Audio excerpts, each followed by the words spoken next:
Back to Shadow Shorts. If we've never met before, my name is Jeff Echols. I am a senior advisor and the head of marketing at Shadow Partners. And my attempt in these Shadow Shorts is to bring to you just every day a short conversation about innovation in the built environment. What's going on? Why is it happening? How can we do more of it? Things like that. And so today I am joined by Tommy Linstroth. He is the founder and the CEO of Green Badger. And I thought that Tommy and I could talk. It's obviously related to their product, to their Green Badger product. But one of the things that I noticed as I was reviewing their materials, I was looking at their website, was this talk of the complexity of compliance. And if you don't know this, my background is architecture. I've spent 20 some odd years in and AE firms. And I understand the submittals and the compliance. And when Tommy talks about the complexity, I say, yeah, it's over the course of my career, it got more and more complex. So first of all, Tommy, thank you for joining me today. And how has compliance changed, and what was the tipping point for you when you said, "Hey, enough is enough. This is getting really complicated. We need to do something about it." Sure, Jeff, and thanks for having me. Just the word compliance, nobody has a good connotation when you say that. This is Nobody's true. like, fun, like, let's go out. What do you want to do this Friday night? Let's go out. Compliance, right? Like, it always means that if you're doing something, if you're not in compliance, right, something's bad. And in the built environment, you got enough to worry about, right? We have building code compliance, you've got OSHA compliance, you've got safety compliance, and now we focus on sustainability compliance, and that's just one more added level that the design team and the construction team need to be mindful of, because it is a requirement, whether it's an owner requirement, a contractual obligation, or a regulation. And like anything else with compliance, right, people don't just take your word for it. You've got to verify and prove that you are staying within the realm of whatever regulatory framework you're in. And that just means it's one more thing you've got to A, make sure you're doing, B, make sure you're doing correctly, and C, make sure that you're conveying what you're doing and Mhm. that you're doing it correctly so you don't get in trouble. And again, it typically isn't the funnest part of people's days. That might be the understatement of the day. Yeah, I mean the documentation of everything, whether it's I would say at sort of the application level or the submittal level, or maybe on the timeline there, definitely more and more complicated. And as you said, you're focusing on sustainability and specifically on the construction side, right? That is correct. Not that the design side is easy, but the construction side, with Mhm. hundreds of subcontractors and thousands of Right, right. submittals and all that stuff, it's a lot. It's a lot, and it's easy for things to slip through the cracks. Yeah, absolutely. And so when you developed Green Badger, obviously you're looking compliance in the face here. Did you develop it simply, probably not simply, but simply because it's like, hey, I need a better way, I need a better workflow, I need a better way to keep track of all of these things, or was there something bigger No, involved that's there? that hit the nail on the head. I was doing it. I had been doing it from an ownership side when I worked in the development world, and then I moved into consulting, and I like to liken it to TurboTax or to QuickBooks. There's Mm-hmm. a lot of people that were tracking trying to file their taxes by collecting their W-2s, and all year long they're saving all of their receipts, and then they've got to figure out their itemized deductions or standardized, and then they've got to document and verify all of that. And they used to do that by hand and write Hmm. it down on your 1040, and mail it off to the IRS and hope you didn't screw up and come back and get audited. And with sustainability, it was the same way. We were tracking all these things in spreadsheets. We had binders full of site inspection reports, and it was like, my goodness, you track these things over the course of 2 or 3 years. And then I had 15 projects going on, and it was like, this is just insanity that I'm doing this in such a manual, time consuming way, where it's so easy for me to make a mistake. And if you're collaborating on a spreadsheet, this was before Google Sheets, where you could actually collaborate on something, right? So it's like, well, who changed it? What changed? There's no transparency into it. And so it was like, my goodness, for the complexity that's involved, there's got to be a better way. And there was not one. So instead, we pivoted from consulting and said, look, if I can this would be great for my 15 projects, but if we did this right, we could help 15,000 projects and really use technology to help everybody overcome this manual, labor intensive burden of green construction compliance. Yeah, yeah, it makes a lot of sense. I love that. You're right. It's 15 versus 15,000. That really kind of shines a spotlight on what you're accomplishing now. So what's the process of that? How do you develop? How did you develop the solution, and what is the solution, I guess? Sure. Well, the solution is now we're a full comprehensive green construction workflow, but it started with a can of paint. And I would go to job sites when I was consulting and walk the site and literally pick up a can of paint and see, is it compliant? Is it got too much toxic stuff? And I was like, for the love of God, if the GCs could just literally scan the barcode and it would tell them if it's compliant or not, that would save me a trip to the job site at least, or when I was there, not running into any surprises.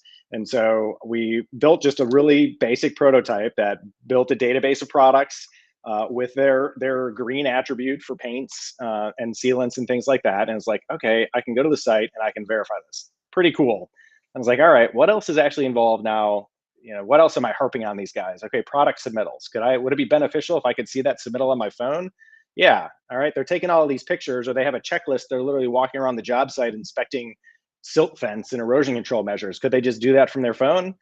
Yeah, they could. And so eventually, piece together that you could really manage everything digitally with a lot more transparency, whether you're sitting at your desk in the office, whether you're in the job trailer, or whether you're in the job site. And so from that basic prototype of a can of paint to a full green construction management platform quickly evolved over the coming years. Yeah, I love it. And so who's using the product? Is it general contractors generally, or is it broader than that? It's broader than that. It is primary general contractors. I'd say probably 90% of our users are general contractors. Mhm. But I used to be a consultant, and it was really built with that view. So we've got a lot of consultants that use it because it allows you to see all of your projects in one spot, updated in real time with accountability and transparency. So the alternative, again, if you're still doing it the old-fashioned way, which a lot of people are, it's like I've got 15 project folders. In each one of those, I probably got 5 or 6 spreadsheets, and I've got to see when they were updated and who updated and what changed. Or I've got a nice dashboard that shows them all. So we're starting to see more architectural usage, as well as coming from the architecture world. A lot of the times, that construction administration still falls on you to oversee or work with the contractor. So we're finding the architects and consultants finding value, and we just actually launched a new, broader ESG platform for your more for environmental, social, and governance metrics, and we're finding that's even got some flavor for the owners who are tracking that, and they're looking at their office use, but they've to date a lot of times ignored the construction impacts of new Mhm. development projects. So now we provide them with one centralized platform that they can look at their entire real estate development portfolio and see what are the true impacts that we're having, and how can we report this as part of our annual reporting mechanisms. Okay. So is the product designed, and if you just joined us, we're talking about Green Badger. We started talking about the complexity of compliance and how compliance is everybody's favorite word. Um, and we've evolved from there to talking about Green Badger. It's the product that we're talking about, and automating or at least systematizing the idea of compliance. So when you're talking about the different dashboards and the different reports, et cetera, is it aimed at the jurisdictional level, or is it my internal systems that I'm working on, or is it specific to anything, or is that just something that I can specify in the dashboard somehow? It started out built around a third-party green building framework called LEED, which is Yeah. the most widely established third-party green building rating system in the world. So at the end of the day, to get a LEED certification, which is required on most publicly funded and state-funded projects, as well as pretty much anything from a Fortune 500 company, require these on their facility. So it's common in the marketplace, but it's a contractual obligation. So at the end of the day, our system, as I mentioned with TurboTax, like we package all of that up so it can get submitted to the regulatory body, which in this case is the U.S. Green Building Council. It's in their formats, their templates, their calculators that Got they it. require. So you can literally hit export, send it to them, and then they take it to do their audits and their reviews from there. Yeah, that's great. I love that. And like you said, there are contractors and developers and designers starting to use it. Where do you see this going? Because it's, you're talking about lead, you're talking about the sustainability. Of course, there's all kinds of other, when we look at the broader scope of design and construction, do you have any plans to expand beyond the sustainability? I mean, maybe not called Green Badger, but but it seems like there are use cases for other types of compliance out there. Do you ever see? Well, first of all, do you see a need in those other areas, whether it's safety? I mean, you rattled off a lot at the beginning. Um, do you see a need in those areas, and do you have a desire to attack it in those areas? I do see a need, and we are going to attack it. So, I mean, sustainability, we still got a lot of legwork. There's still a lot of other regulatory frameworks and rating systems to address. But really, I think our ESG platform is where we'll start to see some of that overlap. What we've seen is that Mhm. it gets siloed really easy. And a lot of times, if you're talking sustainability, it's just about efficient energy efficiency and carbon, and not diversity and inclusion, not safety. And so you've got safety people report on safety, HR reports on diversity, sustainability reports on that. And it's all different systems. And what we're trying to do through our ESG platform is unite that and provide a common system that it doesn't matter if you're an HR manager or whatever, you're on the same dashboard in the same organization as Mm. your sustainability people, as your legal, as your IT, as your governance portion, and really providing a framework to account holistically, rather than in individual workflow silos. Yeah, so you're almost just a total operations platform at that point. At that point, yes. Yeah, yeah, I love it. Um, I know I mentioned automation at the beginning. What type of automation is it just the repetitive systems, or are you building AI into this somehow? Um, which, Uh, of course, a lot of people are, but what are we talking about in terms of automation? Sure. So a lot of it comes from the workflow itself. So you had mentioned submittals a couple times. On the lead side of Mhm. things, submittal review and providing correct submittal data is a huge part of it. And unfortunately, that's also that tends to be the most challenging part. And a lot of revise and resubmit or rejected submittals, or it's missing this, that, and the other thing, and then it goes back to the sub, and it just delays everything, and then you still end up with incomplete information. So what we've done is built a robust product database that can eliminate that portion of the submittal process. So instead of having to go out and have the sub go to their vendors and manually compile all this information and send it through your submittal review process and then get deconstructed so you can record all of the lead specific information, all you got to do is pick, I'm using Armstrong Calla ceiling tile. Boom, it's done. All of that happens automatically. It provides you all of the product data. It provides you all of the lead attributes, all the sustainability attributes in the format it needs to be in.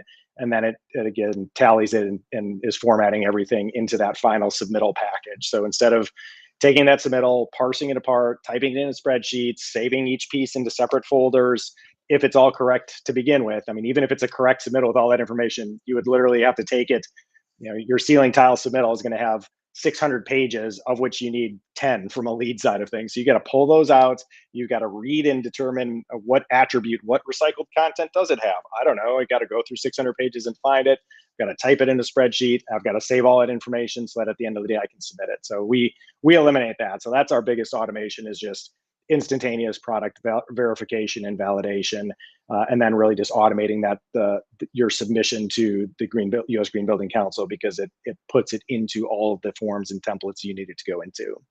Yeah, yeah, that sounds incredibly useful to me.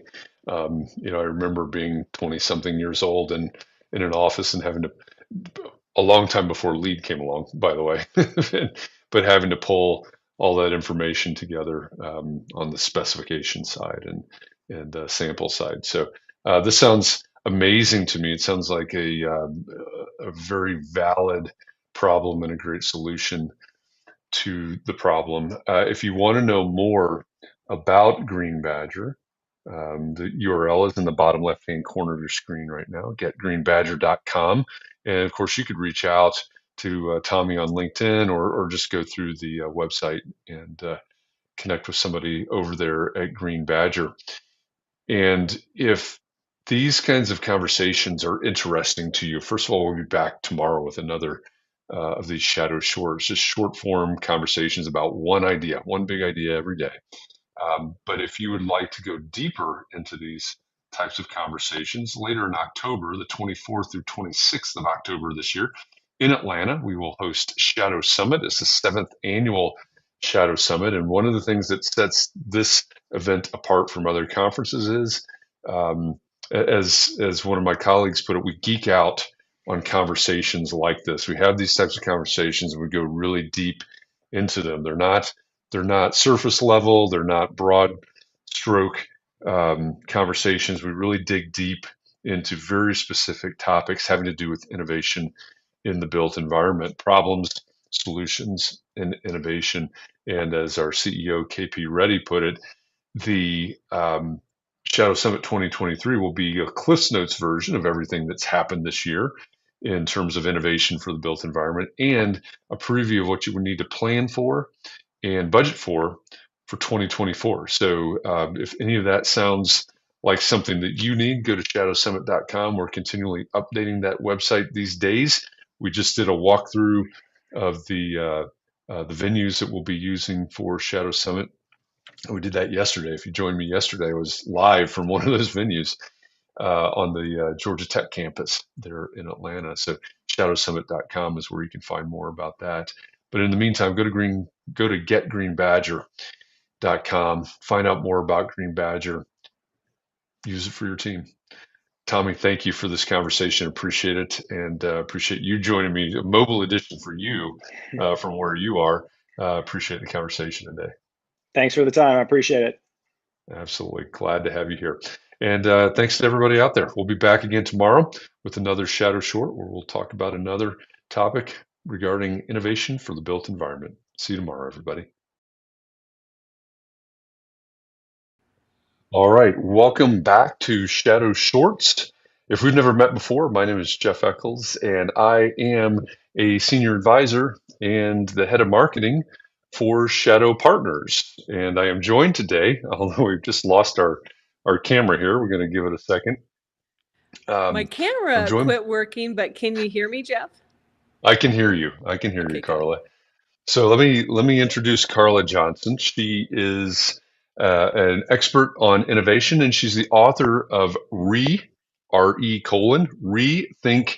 Innovation. And I've had the opportunity to talk with Carla before on a different show, and so I asked Carla if she would come on today and just talk for a few minutes about the culture of innovation. How do we develop cultures of innovation in our organizations, whether you're an architecture firm, an engineering firm, a startup, a construction company? What does it take, Carla? Or maybe even, what are the steps, but what are the signs of whether or not you have a culture of innovation in your organization? I think one of the things that really shows up when I see, there I am. Oops, there I am.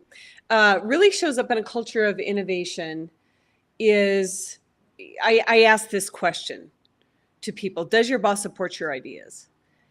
And that's a big thing, because ideas can come from grassroots and the ground up, and there can be a lot of conversation from the executives and the top down that says, yes, we want you to innovate, we want these ideas, we want all the things. But unless somebody feels that their boss actually supports them on a day-to-day basis, they really don't have a culture of innovation. I gave a presentation to about 550 engineers last week, and afterwards it was really interesting. I received emails from several of them, and they said, our company only cares about the big innovation, the big ideas, the big things. They don't really care about, things that aren't sexy, aren't, disruptive, that aren't those things. And those big, those are like the fireworks. We're here right before the 4th of July. Those are the huge fireworks. Those are few and far between what actually is successful. And what really, really exemplifies a culture of innovation is, what are all of those little things, little ideas constantly along the way, the ideas that are supported. And I think that's so important, because it's the little bitty incremental things every single day that really Right. create that culture of innovation. Yeah, yeah, yeah. We see that all the time in our work. We'll see a or we'll talk with an organization that maybe they have a chief innovation officer or something like that. Maybe they won't. And one of the questions at the beginning of the conversation always has to be, um, you know, how do you innovate? And we've even found that in the mergers and acquisitions process that a company that has a culture of innovation actually has more inherent value in that M&A process. Mhm. So in your work in working with different organizations, how if I say, hey, my I've got this organization, I've got 500 engineers in my company or architects or whoever they are, but we don't have a chief innovation officer, or we don't, how do we start to develop an innovative culture? Or maybe that's not even the right question, but how do we start to develop this in our organization if we don't think we have it currently? Yeah, and I think your point about you may not have a chief innovation officer, and people say, well, we're not that kind of firm. Like we're not Right. innovation driven, but you can call it how do we become more agile? How do we become more responsive? How do we become more aware of market trends? Those are all things that use the same characteristic that make you a great innovator. And I always say if you want to create a culture of innovators or original thinkers, you have to reverse engineer it. You know, talking to this group, they know that term, reverse engineer it. So if you want an entire organization that's innovative, let's reverse engineer it back to individuals, because it's the individuals that make the teams, and it's the teams and their outcome that determine whether or not an organization is innovative or not. So one of the things that people don't realize is that coming up with ideas that solve problems is a skill. And it's a skill that can be learned. And many times, especially in a very left brain engineering, architecture, or even data driven environment, it's very much about prove to me that this will work and then we will do it. Well, if that were the case, then it's not really innovative, right? Because it has already been done. And I think the greatest opportunity is to teach people to be more observant of what's going on in the world around them, what's going on in another industry that you may be able to learn from, and then relate those principles into your own work and make it apply that way. And once people at scale understand, like, that's where the great ideas come from. And if you have Hmm. someplace else where it has already worked, then that idea is just that much less risky. Yeah, yeah. I'm going to go back to something you said just a second ago. Is prove it to me. We hear that all the time, right? Prove it to me. What's the ROI? These types of things. Like, we don't know, right? Yeah. This, by definition, we don't know this because we are innovating, and it has to take. I would assume it has to take um, leadership that's not averse to risk, because these types of activities must have some risk built into them, even if it's just the risk of our own, burning our own time. Yeah, and it kind of goes back to, are we always on the hunt for the fireworks, or can we Mm. keep that campfire constantly burning? Because that produces a lot of heat and outcome. A firework is one big burst and either it worked or it didn't. And I think when people perceive innovation as that, innovation in all capital letters, it does feel really risky because there is a lot at stake. But the more you can do little tests and trials, little proof points, it will not only help give the people trying the ideas confidence, it also shows that there isn't that much at risk. And then Yeah. when you start to accumulate those over time, then you begin to have that track record of, we did this little experiment, this is what we learned, and so we've tweaked it, and it's that constant trial and tweak, trial and tweak, trial and tweak.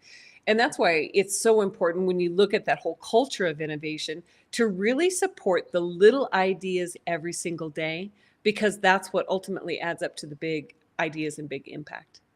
Yeah, yeah, I love it. And so I know that you work with and consult with a lot of large organizations, and not all large, but you do Right. work with some large organizations.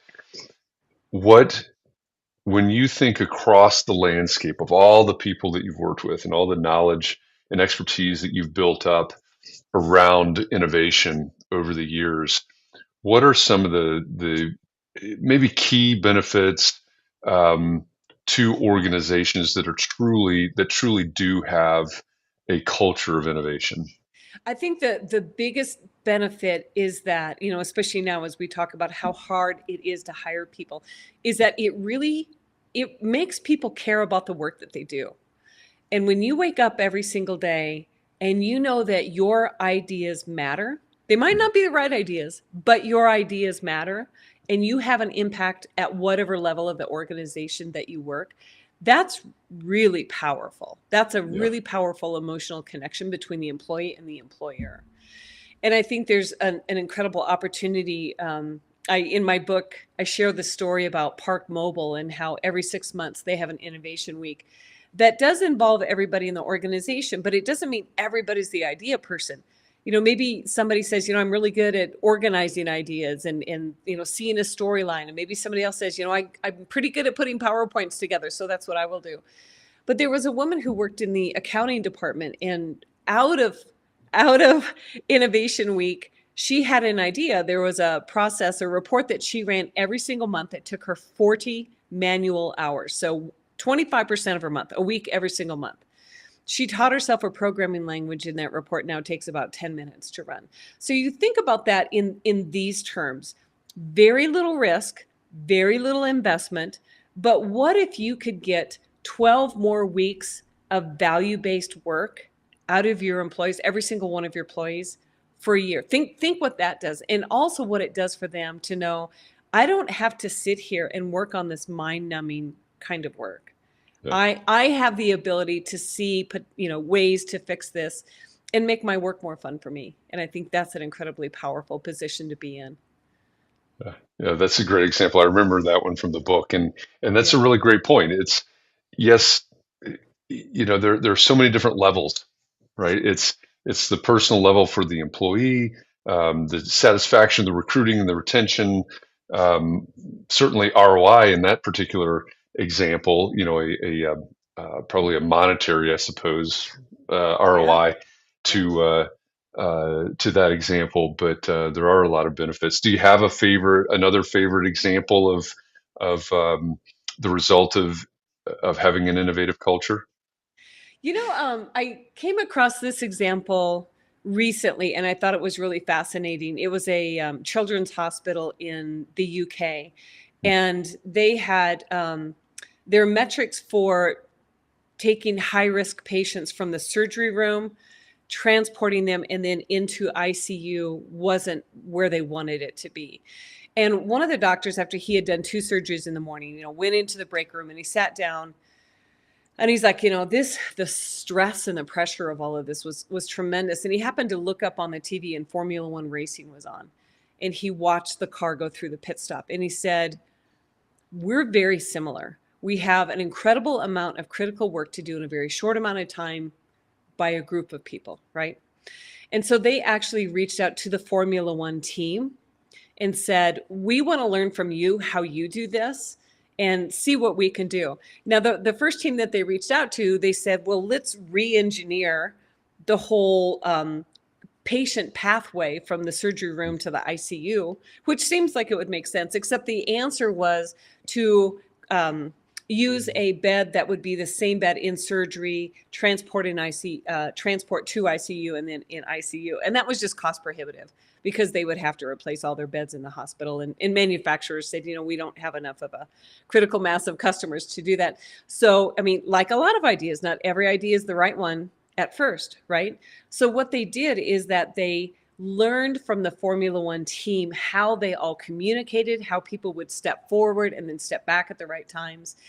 And they noticed a really interesting cultural difference between the two. And that was in the Formula One culture. Junior people were really encouraged to bring up their ideas and share what they saw, where in the surgery room, that was not a cultural thing. And why it works so well is because the junior people, they had fresh eyes. They'd been trained, but they had fresh eyes, and they could see things that more experienced people couldn't see. And so they looked at this and they understood this as a culture. And so they worked with the Formula One team that when it was time for the patient to be moved onto the gurney to move into the ICU, that it was perfectly timed, just like a pit stop. Now, a pit stop takes less than 7 seconds, and this patient transfer is more like 15 minutes. But they took those principles and they applied them. Now, the other thing that I found really interesting is that they understood, because it can turn into a life and death situation, the choreography of it all was so critical. So they actually hired a professional dance choreographer to come and work with the team, because it very much is, who moves here and who moves there, and what has to be accomplished at that time. So I think that's an incredible example. And they saw their benchmark metrics improve by 10% over about a 6-month period. But that it's an example. They didn't go in and say, okay, the first idea is the idea and this is what we have to do. It was constant tests and tweaks, test and tweak. Yeah, yeah. So I promise I did not ask Carla or pay Carla to use that example, but we have a lot of Formula One fans on the Shadow Partners team, so so that example is really resonating through our organization right now. Oh, that's great. Yeah, absolutely. That's why I was smiling so wide when you brought that one up. If you want to learn more about Carla's book, Rethink Innovation, or learn more about working with Carla, the URL for her website is in the bottom left corner of your screen right now. It's carlajohnson.co. So reach out to Carla, and I know that you can connect with her on LinkedIn and other places as well. But carlajohnson.co is the URL for her website. Carla, thanks again for coming on and sharing about developing a culture of innovation inside these organizations. And to all of you out there, thank you for taking a few minutes to learn more about innovation. If these types of conversations are interesting to you, what we have at Shadow Partners coming up later this year in October, the 24th through 26th in Atlanta, is Shadow Summit. It's our very own conference. It's purposefully intimate, about 200 people. This is the 7th annual Shadow Summit. And as my colleague Ian said, this is a time for us to geek out on these conversations, do real deep dives into very technical, very specific conversations all around innovation for the built environment. And as our CEO, KP Reddy, says, Shadow Summit 2023 will be a Cliff's Notes version of everything that's happened in innovation for the built environment in 2023, and also a preview for the things that you need to plan for and budget for in 2024 in terms of innovation. So shadowsummit.com is where you can find out more about that. The website is now constantly being updated. We're going to have the schedule and list of speakers and things coming very soon there. You can also go over to our YouTube channel and find all the videos from last year, from Shadow Summit 2022, which was in Asheville, North Carolina last year. But to get a little flavor for the way these conversations go at the summit. So shadowsummit.com or carlajohnson.co if you want to connect with Carla. Carla, thanks again for this. I appreciate it. And to all of you out there, thank you. Have a great day. Thanks for having me, Jeff. Absolutely. Glad you were here. All right, welcome back to Shadow Shorts. If we've never met before, my name is Jeff Echols. I am a senior advisor and the head of marketing at Shadow Partners. And every day I bring a new guest to you so that we can dig into problems and solutions that revolve around innovation for the built environment. And today I am joined by Jamie Fleming. He's the founder and the CEO of Altoura. It hasn't always been called Altoura. But what they're doing over there at Altoura is fascinating. We were talking before we went live, and I want to know more about AI, about generative tools, about digital twins specifically in the training and operations space. So, Jamie, thank you for joining me today. I'm really looking forward to this. Awesome. Yeah. Thanks for having me on. It's an honor. It's an honor and a privilege. Oh, thank you for that. Yeah. So tell me, why before we went live, we were talking about something that I hear about all the time. It's we are very much in a transition, a generational transition, and sometimes we talk about that in terms of leadership and knowledge share. Sometimes it's operations and again knowledge. How do I do this? How do I do that? And it fascinates me that you are looking at the intersection of artificial intelligence, generative tools, and solving those types of problems. So what are you working on? Yeah, no, great. Thanks, Jeff. So, what we let me just give you a brief history of what has led us Sure. to this moment. Yeah. So, my background many years ago is in architecture and specifically in 3D models. And I trained as an architect and practiced for a number of years. The company that we were known by, Studio 216, was using 3D models to just create visuals of things like buildings for marketing, et cetera. That has turned over the years, has turned into more of a concept of a digital twin of how can you take a digital representation of the built environment and leverage it for different workloads. Well, the workload that we have really dug deeply into is immersive training. How can you take a complex environment or a piece of equipment and let somebody interactively train step by step on an operation for a procedure, for example? Now, what's really interesting and what's happened in the last 12 to 18 months with the rise of generative AI and ChatGPT is there has been sort of a fundamental shift in how people can access knowledge and information, okay?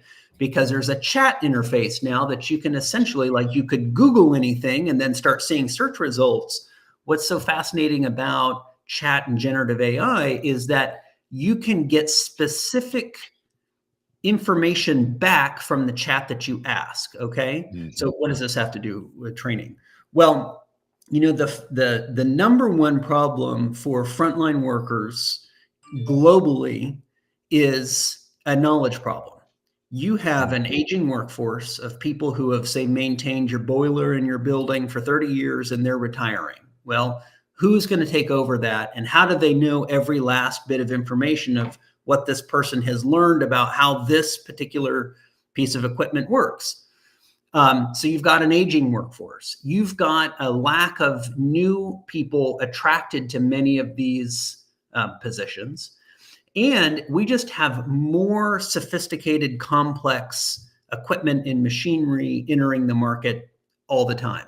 And so there's sort of all these confounding problems means that it's difficult to train and skill up your frontline workforce. Okay, threading all the way back to what does this have to do with generative AI? Well, what we've figured out is the same way that we have for years now taken a 3D model of, let's just say it's a boiler, and we've broken down from the standard operating procedure of how you do different procedures on that boiler to say, do its annual maintenance. Well, what we have typically done is someone has gone into a program like Altoura and built step-by-step instruction on how you remove different parts of this boiler and put it together. And you can see visually how that happens. And the cool thing is if you're in like a headset, for example, you can use your hands and actually practice on disassembling that in building what we call muscle memory. Well, what generative AI and chat allows you to do is essentially on demand, ask a question and chat with that boiler. So we have this concept of chat with your equipment. So I'm standing in front of this equipment. It's time to do the annual maintenance. I can just say, what are the steps to maintain this boiler, annually, and it spits out a result. So what we're doing is connecting now the step-by-step instructions in that standard operating procedure with the visual instructions that shows you step by step how to do it. And we've developed a concept we call see it, learn it, do it. Okay. And the idea is, let's say, Jeff, you are, you've got to change the radiator in your car and you've never done it before. What you're probably going to do is go to YouTube and you're going to search for a video of like, how do I do this thing? Well, for industrials, that doesn't exist for good reason, because a lot of these SOPs are the IP of the company. This is their manufacturing process, or this is how they are maintaining their equipment. They don't want that out there publicly. But they need that same kind of on-demand visual that show people how to do these procedures. And so what Altoura does is it bridges that gap using AI to translate the standard operating procedure into a visual that you can then get on demand. It structures all of that information for you, and it gives you the specific images or step-by-step instructions that you need in context. And so it's really is a powerful solution to solve this at scale for any kind of industrial or frontline use case. That's amazing. I think about, again, there's this knowledge transfer problem, whether we're talking about a CEO of a firm down the line through the leadership to project managers and so on and so forth. But I think what you're talking about in terms of the operations and maintaining, I think is right on. I had a group of students a couple of years ago in my incubator class that posed that one problem was the aging out, the loss of craftspeople. And so they were looking at historic preservation. Well, if something happens, how do we recreate the capital of this column or something? And so they didn't quite make the leap to what you're talking about, but it made a lot of sense. Hey, we're going to use machine learning, we're going to use AI, and we're going to create they called it what was the name? It was AI Apprentice was the name of their project. Perfect. So we're gonna train an apprentice that's going to learn from the lessons from the craftsperson. And so you're obviously quite a few steps ahead of where they were, but it's a real problem. Yeah, and that we kind of think about it in two two workloads. You've got as an organization, you need tools and methodologies to create this knowledge base, right? So you need a way to, at scale, you may have hundreds or thousands or tens of thousands of different operating procedures on all of your equipment. Well, before AI, there was no way that there was not enough hours in a lifetime or a million lifetimes to translate every single one of those into a visual step-by-step instruction, right? And so what AI provides the opportunity to take large data sets and have the AI parse through each one of those standard operating procedures and essentially puts them into a data lake, okay? And so this is kind of the creator story of taking operating procedures, and I'll just go technical for one quick second because I think it's kind of fascinating. We've trained the AI models to translate English into software speak or JSON commands. And so the JSON commands are what our software understands. If I'm trying to build a step-by-step instruction, each JSON command tells the system, take a wrench and show the wrench moving. This is a 3D model of a wrench. Show it moving from the table over to the bolt on the radiator, okay? And that would be a JSON command that would tell that piece of geometry to move from point A to point B and create that visual animation. Well, what AI can do is it can convert English into JSON command and automate the creation of that step inside of the platform. And that's how you go from PDF to a visual simulation automatically. That's all part of the creator story. And that's super important to solve this problem because it needs to be solved at scale, okay? Now, you now have the frontline worker story. They're not creating this content. They're just trying to consume it. How do they consume it? Well, what's fascinating and interesting about what ChatGPT and chat is everybody has a smartphone, right? The ability to take a phone or a tablet and ask a question, whatever question it is, in any way that you want, because you can use natural language. You and I will ask the same question in slightly different ways. Well, AI understands using natural language that we mean the same thing. We're asking the same question, even though we asked it in different ways. And it can connect that with the specific response you're looking for. So you can have many different ways to ask a question, and the same output will come back to you. And that is what is really powerful about AI and generative language from the frontline worker story, because they just want information. They don't really want to go to a PDF and have to look at the table of contents and then find the right section and then go to that section and read the 3 pages and try to look at the diagrams and put on their reading glasses and try to see the fine text. You can now ask a question and boom, you get a visual, see it, which was an on-demand kind of video that you can watch, or you can learn it by going through and doing step-by-step instructions, or you can do it by having an augmented overlay on that physical piece of equipment that's actually guiding you through that operation.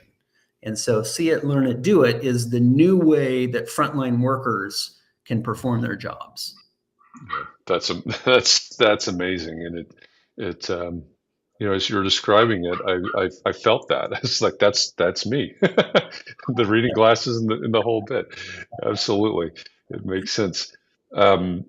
If you want to know more about Altoura and what's going on over there, go to altoura.com. The URL is in the bottom left-hand corner of your screen right now. You could also probably reach out to Jamie on LinkedIn, which may be where you're viewing this recording or this live video right now, and learn more about how you can utilize Altoura for your training, for your operations, for the knowledge transfer in your organization.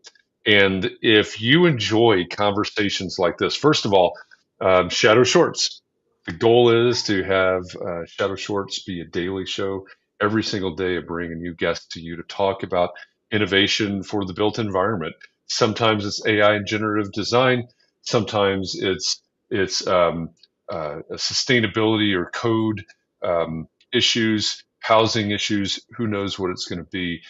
Trying to bring you the best and the brightest voices in the world of innovation for the built environment. That's what Shadow Shorts is all about. And if that piques your interest and you want to go deeper into some of these conversations, join us for Shadow Summit. This year will be our 7th annual Shadow Summit. It'll be in Atlanta this year from October 24th, kicking off the evening of the 24th and running through the 26th.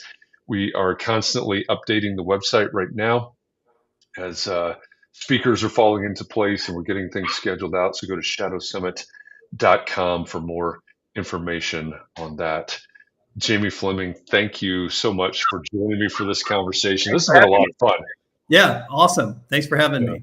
Yeah, absolutely. This is one that we could spend a couple of hours talking about this, and I'd still be learning. So that's a good thing. Cool. All right, take care. Yeah, you too. And as everybody out there, thank you for this. We'll be back tomorrow with a new guest for Shadow Shorts. We'll see you then. Thanks.